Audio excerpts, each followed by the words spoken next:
Greetings everyone, welcome to issue 3 of Sonic Universe. Our journey through the Shadow Saga continues as he's about to embark on another mission, not too long after last issue's mission. Does Shadow ever need rest? I guess not, cause, ultimate life form and all.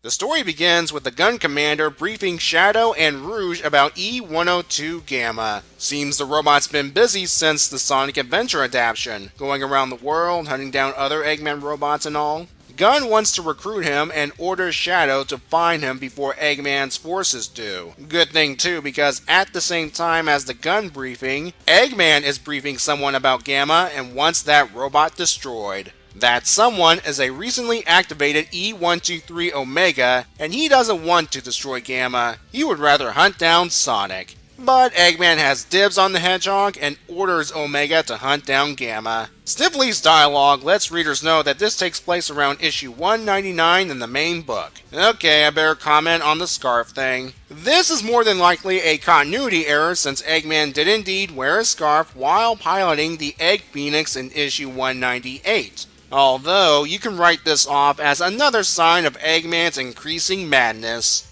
Anyway, Shadow reaches Gamma's last known whereabouts. He follows some tracks, which lead straight into Gamma's trap. Thankfully, Gamma knows Shadow also rebelled against Eggman and reveals himself. Shadow makes the offer for Gamma to join Gun, saying that the benefits include a safe place to rest, easy access to information, and better access to the world. And Gamma accepts. Well, that was easy. A little too easy. Well, what do you know? Gamma detects a hostile with a confirmed Eggman radio signal. Oh, hello. Omega's a bit miffed that he still has to destroy Gamma. However, he is excited at the prospect of fighting Shadow. Shadow has Gamma head for the extraction point while he takes on Omega. I bet this is going to be an awesome fight. Probably on par with Metal Sonic.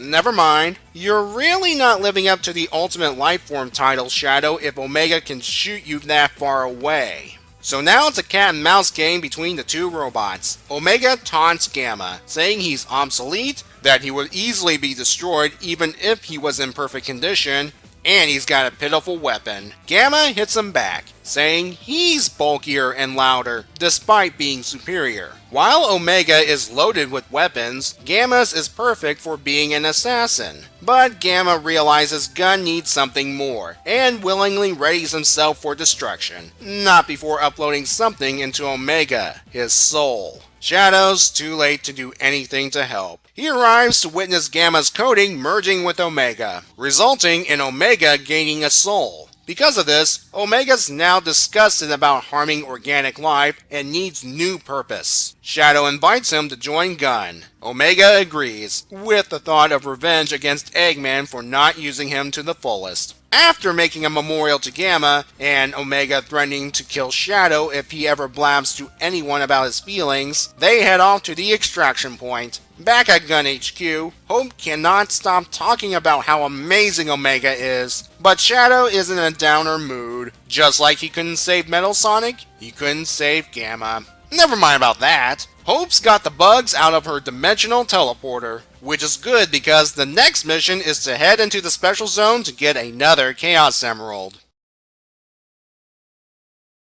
What this issue is going for is a sense of what I like to call comparing and contrasting duality. It actually first appears in the Gamma briefings. The Gun Commander's briefing is calm and collected as he praises Gamma's achievements and wants to recruit him. Compare that to Eggman's briefing. It's irrational and full of anger. Makes sense due to the fact that one of his creations is hunting down other Eggman robots and his mind's about to snap. Now on to the individuals receiving the mission to find Gamma. Shadow has no problem accepting the mission, seeing it as an opportunity to redeem himself for failing to save Metal Sonic. Omega flat out refuses. He would rather fight Sonic and was forced to hunt Gamma. This brings us to the two robots themselves. First, there's E-102 Gamma, active for over a year hunting down enemy robots, showing signs of wear and tear, and having only one blaster. And yet, he survived by being cunning and fulfilling his purpose, which in this case is fighting and destroying Eggman robots. Then we have Omega, Fresh out of storage, filled to the brim with heavy weaponry, yet he's very loud and clunky, which makes him easier to track.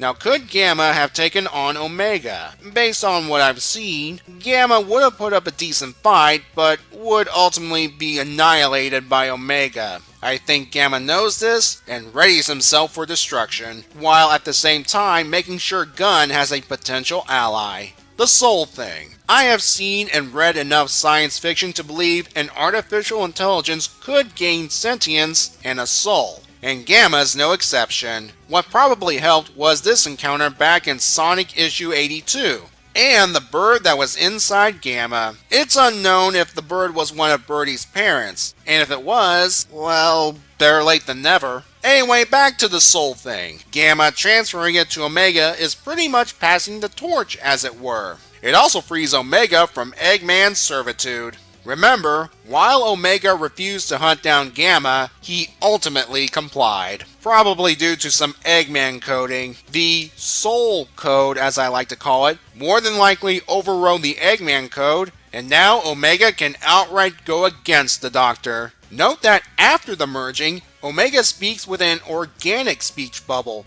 as opposed to the blocky colored robotic speech bubble he used before. Gamma had a similar speech bubble design, by the way. You know, it's almost as if the two merging was meant to be. Gamma's death, in a way, is a nod to his death in Sonic Adventure. He faces a superior E100 unit, 101 Mark II in the game and Omega in the comic.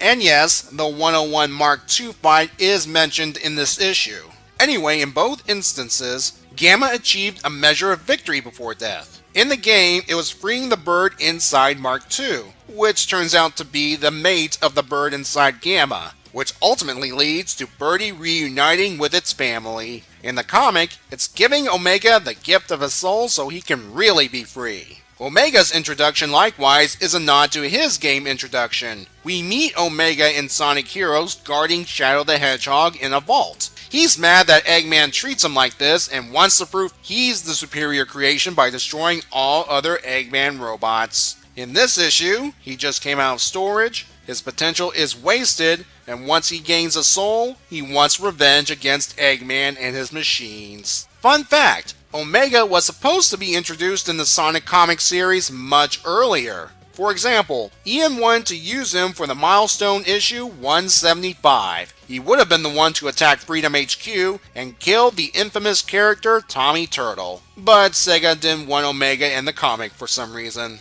The closest thing we got until now was the Omega Care Unit Mirror Bunny piloted. As you can no doubt tell by this issue, Sega finally relented. Sadly, Shadow didn't get to do much except recruit Omega and mope at Gamma's loss. But it does fit in with the overall themes of this arc, which I promise I'll discuss in greater detail in issue 4. I'm giving this issue a 9. Honestly, I prefer this version of Gamma's demise because, as you saw, it helps impact Omega and Shadow, and we learn a little more about Gamma's, and now Omega's, outlook on life and purpose. And unlike the game, Gamma gets a little memorial, so +1 to the comic. Next time, we'll see if Shadow can snag another Chaos Emerald, plus with Omega around, that means we're about to see the debut of a certain team. Until then, have a good day, and be safe.